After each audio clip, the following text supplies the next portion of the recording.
नमस्कार, मैं छत्तीसगढ़ अखबार के यूट्यूब चैनल इंडिया आजकल के स्टूडियो से सुनील बोल रहा हूं।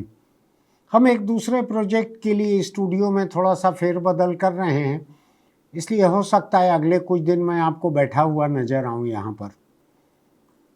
वैसे चुनाव भी नहीं है, खड़े रहने की उतनी कोई ज़रूरत नहीं है, उतना फ़ायदा भी नहीं है। आज मैं पंजाब की एक खबर लेकर आपके सामने हूँ। आपने देखा होगा कि मैं आसाराम या राम रहीम ऐसे कई लोगों के बारे में कई बार बोलता हूँ। आज एक ईसाई पादरी के बारे में बोलने का मौका मिला है कि किस तरह पंजाब में एक ईसाई पादरी जिसकी शोहरत बहुत थी, यूट्यूब पर उसके 37 लाख से ज़्यादा दर्शक हैं, इतने लोग उसको देखते हैं। कुछ यीशु यीशु कुछ उसने गाना भी एक बनाया है जिसकी बड़ी शोहरत थी।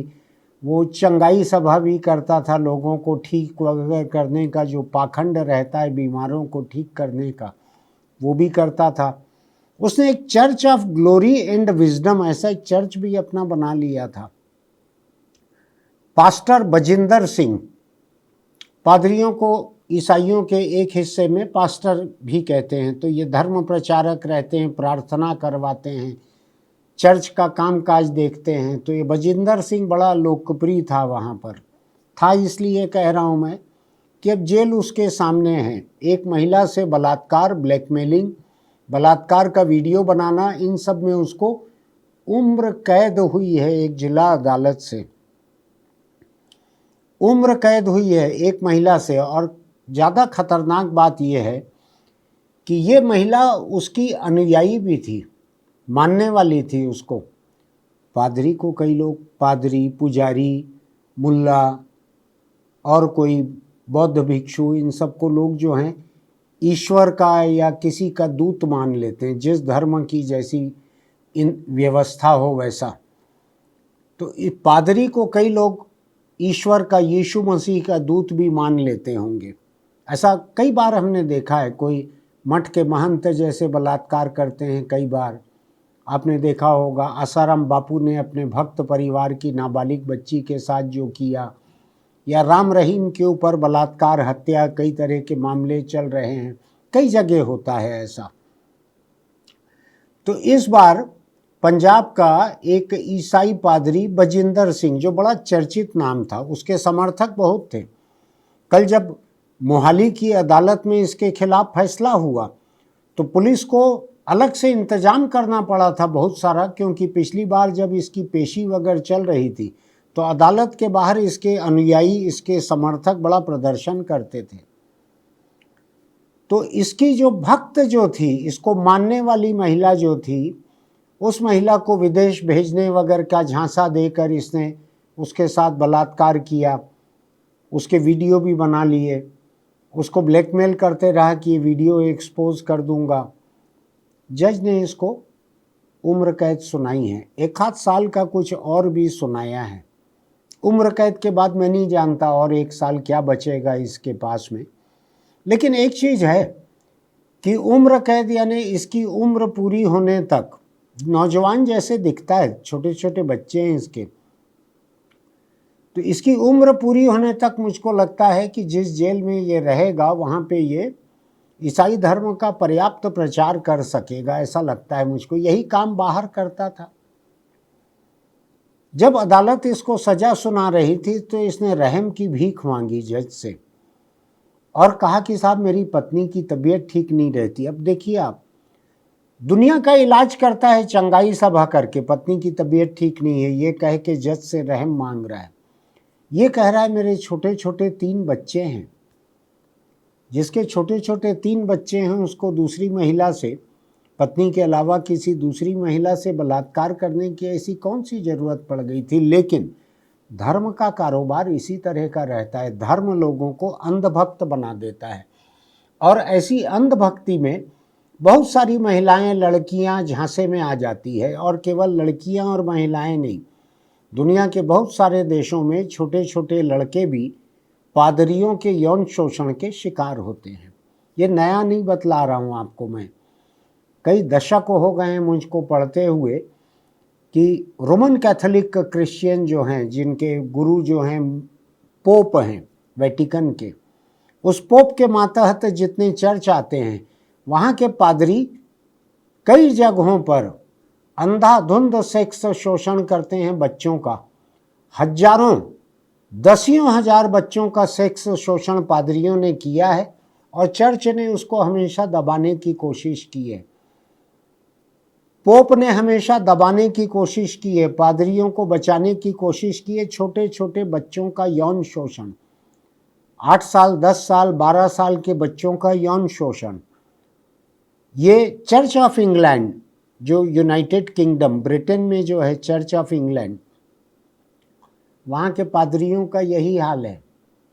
वहाँ के पादरी लोग भी यही करते थे। बच्चों की स्कूल की छुट्टी लगती थी तो कैंप लगाते थे, धार्मिक शिक्षा का कैंप। तो जो परिवार बड़े धार्मिक हैं, उनको लगता है उनके बच्चों के मन में भी धार्मिक भावनाएं आना चाहिए, धर्म की समझ होना चाहिए, वो भेज देते हैं। वहाँ पे वो पादरी जो है वो उनका यौन शोषण करता था। ढेर मामले आ गए हैं इंग्लैंड में, ढेर मामले आ गए हैं। बड़े बड़े लोगों के इस्तीफे की नौबत आ गई है। कुछ ने दिया भी होगा इस्तीफा, मैं उसके ऊपर ज़्यादा जाना नहीं चाहता हूँ। मैं ये देख रहा हूँ कि ये पादरी अदालत से रहम की भीख मांग रहा है। ये कह रहा है कि मेरे पाँव में रॉड डली हुई है, हड्डी हड्डी टूटी होगी, अभी बहुत सारे लोगों के पैर में रॉड डली रहती है। तो कह रहा है कि मेरे पैर में रॉड डली हुई है, मुझको माफ़ कर दें, रहम करें, तेरे को ही सब रहम करें। और तू जो लोगों के साथ कर रहा है वो उन लोगों के ऊपर रहम क्यों नहीं किया? एक से ज़्यादा लड़कियों के, महिलाओं के साथ बलात्कार के जुर्म इस पर हैं, एक से ज़्यादा बार के हैं। ऐसा नहीं कि एक पल की उत्तेजना में इससे कुछ हो गया हो, सोच समझ के इसने किया। अपनी अनुयायी से अगर कोई ऐसा करे तो सोच समझ के ही कर सकते हैं। मैं कुल मिला के इस बात पर आ रहा हूँ कि जिसकी इतनी शोहरत थी, इसी का नाम है शायद, छत्तीसगढ़ में भी एक कोई महिला उम्मीदवार थी। 2023 के विधानसभा चुनाव में कांग्रेस की एक महिला उम्मीदवार थी। ये आया था शायद, या ये प्रचार कर रहा था, या कुछ था इसका, बजिंदर सिंह का।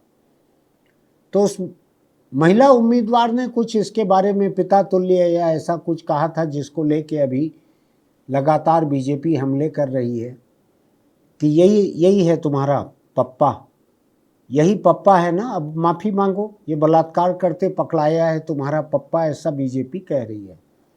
हक बनता है उसका कहने का।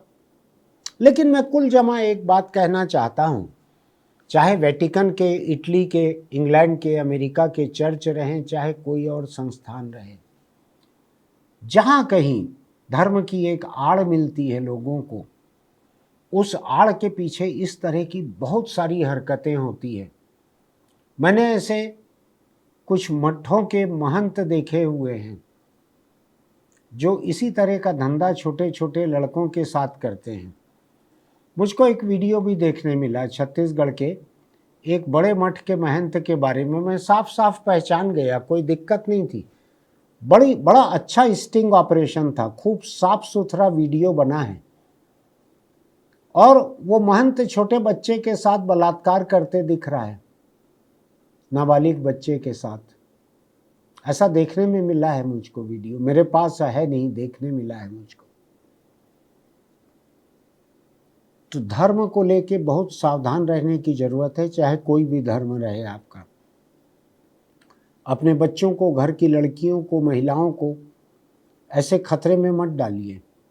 हम जगह जगह देखते हैं धर्म से जुड़ा हुआ, कोई तांत्रिक रहते हैं, कोई साधु रहते हैं, कोई कुछ रहते हैं, कोई पुजारी रहते हैं, अलग अलग धर्मों के मैं नाम ले रहा हूँ। ये अलग अलग धर्मों में अलग अलग दर्जा है, अलग अलग नाम है इनके लिए।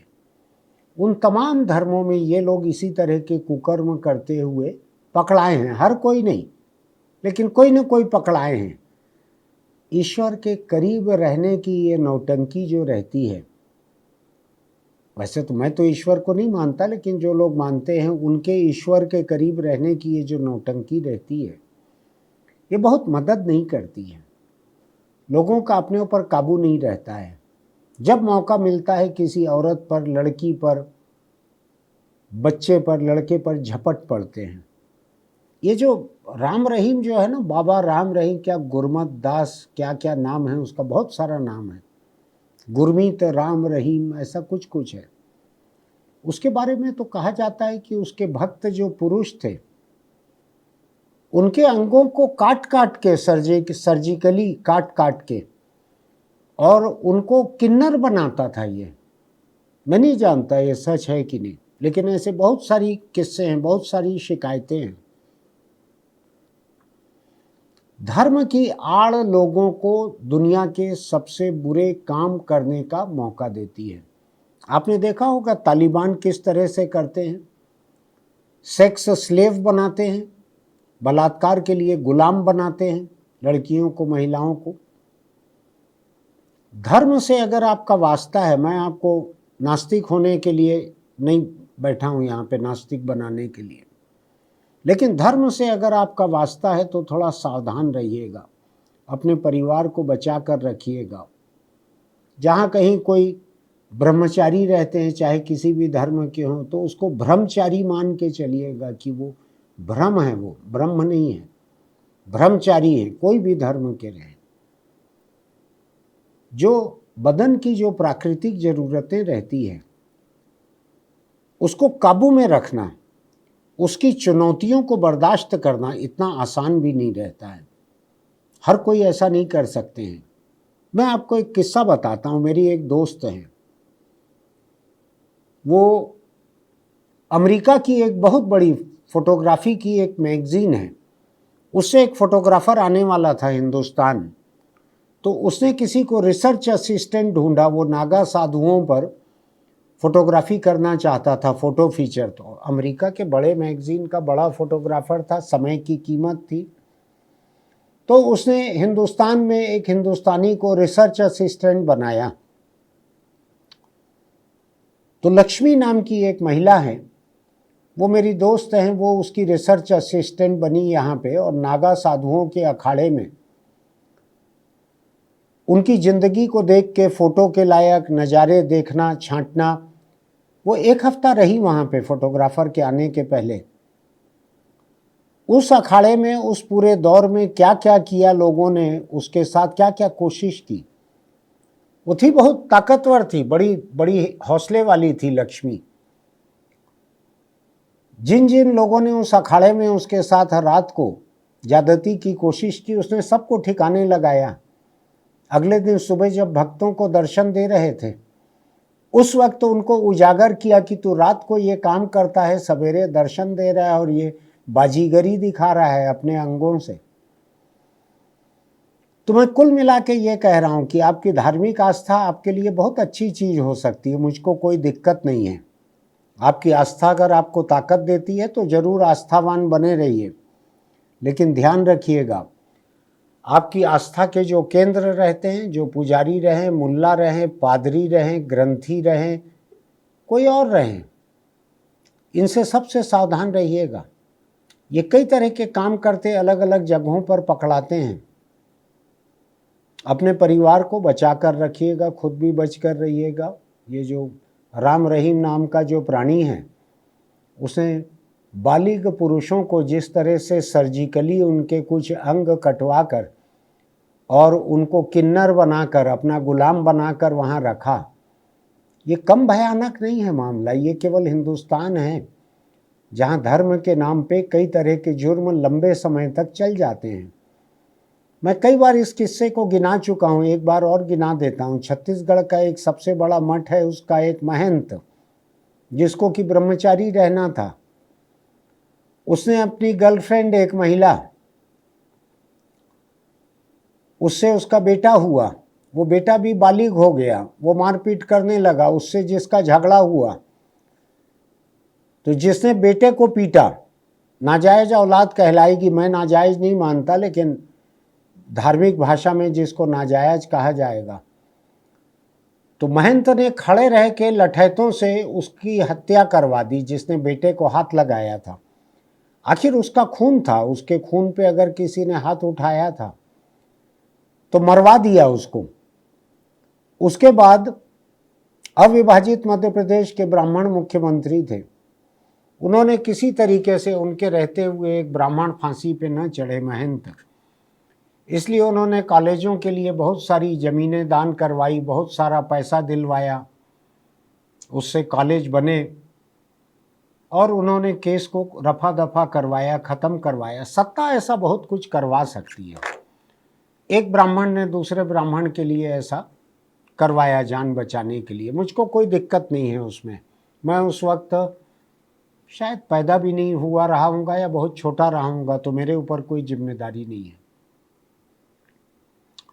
धर्म के मामले में बड़ा सावधान रहिएगा आप। ये पादरी Bajinder Singh, church of glory and wisdom बनाया था इसने। किस तरीके से इसने एक महिला के साथ सिलसिलेवार बलात्कार किया, उसके वीडियो फिल्म बनाए, ब्लैकमेल किया। एक और लड़की के साथ बलात्कार वगैरह का कुछ है। अब उम्र कैद हो गई है तो अब देखा जाएगा दूसरे बलात्कार की सज़ा होती है कि नहीं। फिर मिलेंगे। ध्यान रखिएगा, आप अपने परिवार को बचा कर रखिएगा।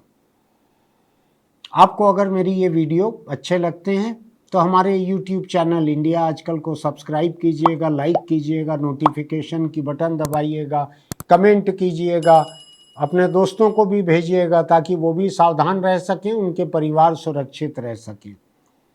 चलते चलते एक छोटी सी सलाह, अगर आप गुटखा, तम्बाकू, बीड़ी, सिगरेट का शौक़ रखते हैं तो उसको छोड़ दीजिए, क्योंकि अगर इन चीज़ों का इस्तेमाल आप करते रहेंगे तो कैंसर आगे पीछे आपको दबोच लेगा। अभी सुबह सुबह मैं साइकिल चला रहा था, एक सिगरेट पीते हुए एक लड़का मोटरसाइकिल पे आया, मुझसे पूछा कि ये कहाँ पर है, ये फलाना कॉलेज। मैंने कहा पहले सिगरेट फेंको तुम, पूरी बदबू आ रही है तुम्हारे मुंह से आसपास, मुझको नहीं मरना है इसके धुएं से। खूब चमकाया उसको। मैंने कहा कि ये कैंसर से तुम अपने बूढ़े माँ बाप के कंधों पे अर्थी बन के बैठ जाओगे, अच्छा लगेगा तुमको। जितना कड़वा बोल सकता था कहा मैंने, मुझको उम्मीद है उसको बुरा लगा होगा। कैंसर से बच के रहिए। फिर मिलेंगे।